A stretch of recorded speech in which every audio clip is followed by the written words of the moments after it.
Howdy folks, Greyhawk 4x4 coming at you again, your resident vintage gamer. Today's video, we're going to talk about Sword Coast Legends, the upcoming Dungeons & Dragons computer role-playing game that I did a video on a while back, so this is going to be a follow-up video. There has been quite a few developments since that video. So strap yourselves in, let's go.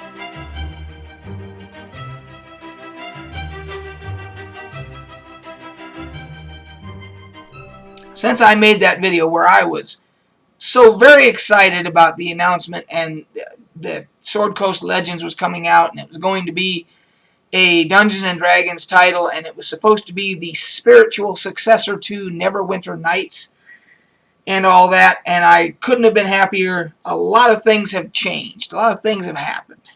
So, number one, they initially pushed it back a little bit, the release date, and it was supposed to be in September. They pushed it back to September. They have now pushed it back again to October 20th.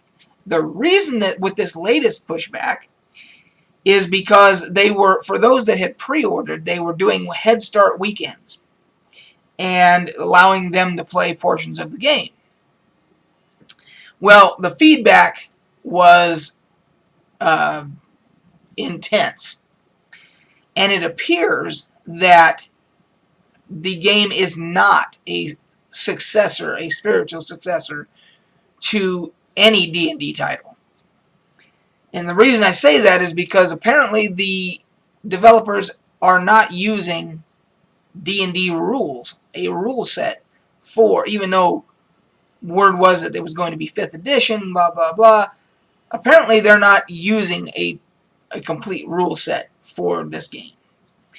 The people that have played it have described it more as a Diablo type game or a Dragon Age, somewhere between Diablo and Dragon Age, the first Dragon Age. And I enjoyed Dragon Age. Don't get me wrong there. I mean, that was a fine game. I enjoyed Diablo too. But they are not the experience that people are looking for if they're looking for a Dungeons & Dragons computer role-playing game. There seems to be, I can't explain it. Neverwinter, the MMO, is not a D&D experience. It's just not. I don't even know how you would categorize it, but it's not a D&D experience.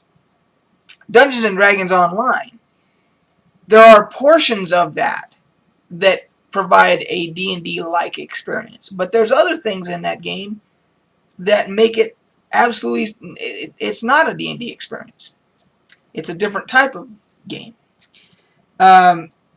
So, I guess that we all had our expectations a bit too high. With this latest pushback, for the release date, I guess they're going to try and address some of these things or whatnot. One of the things that kind of stuck out that was reported was that there was no resting required to recover spells for spellcasters.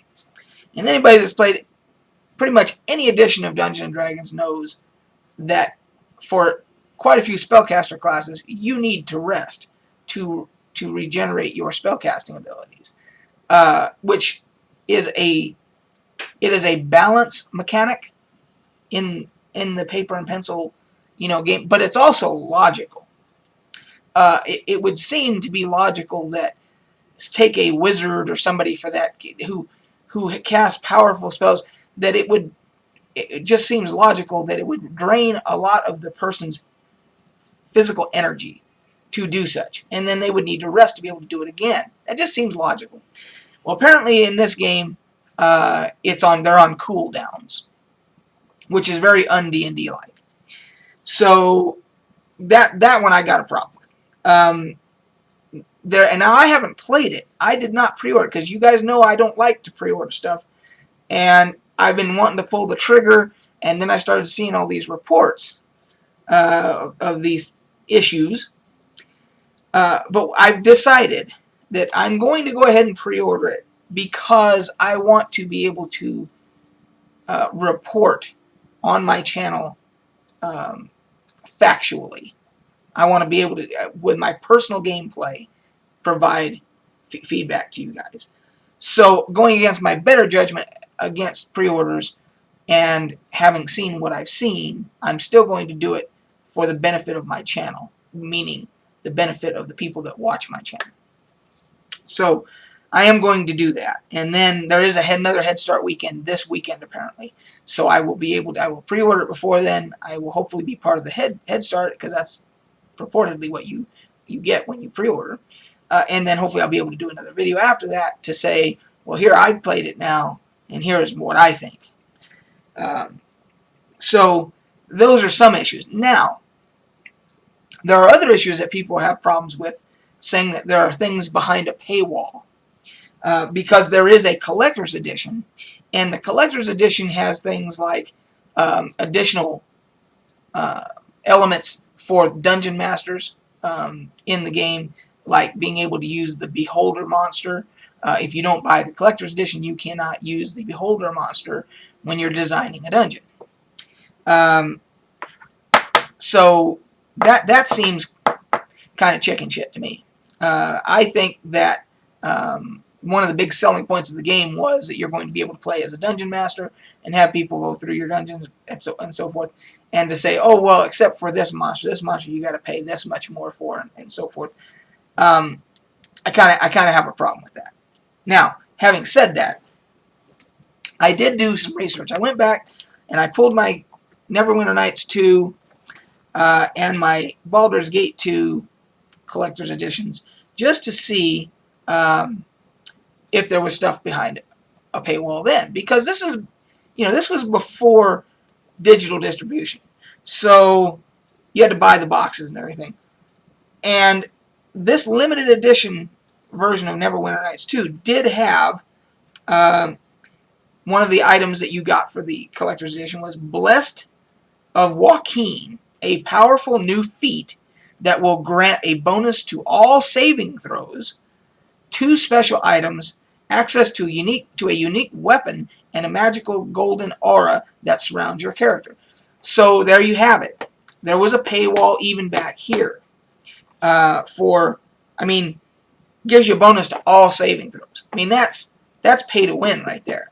So that was there. Baldur's Gate 2, there was this bonus disc.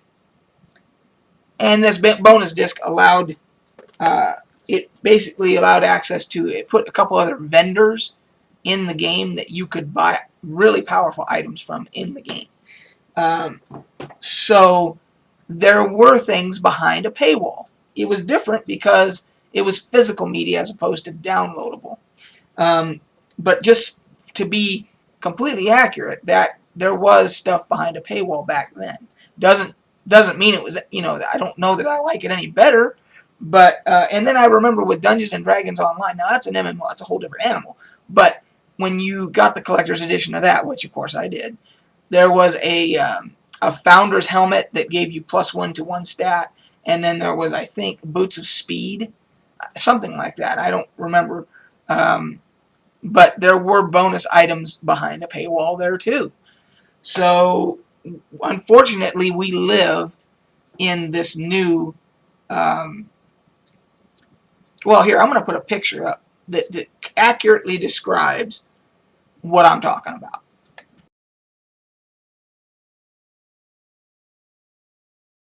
So there you have it. You see that everything is a la carte now. And you got to pay to get all these little things unlocked. And it sucks. It really does. I don't know how we're going to change it. As I said, I encourage people not to pre-order games because it just encourages them to offer pre-order bonuses that if you pre-order, you get this. Like for this game here, Sword Coast Legends, if you pre-order, you get a DLC included that you're not going to have to pay for. So, again, it's trying to get people in the habit of giving their money for a product that they haven't even been able to test yet. They don't even know if it's going to be any good. And, of course, the Steam refund policy is awesome because there were some threads, people that were already asking for their money back on Sword Coast Legends. So anyway, that's my feelings about everything, and I guess I'm going to go ahead and pre-order it. That way I can participate in the Head Start, and then I can provide you guys with some video of I don't know if they're allowing any. I doubt they're allowing any video, in-game video, of the Head Start. I'll have to check on that, but I doubt they are. I'm guessing that's going to be under some kind of an NDA. But regardless, I'll be able to do a video with my review and my initial reactions and all that stuff. So that's it, guys. We'll catch you on the flip side.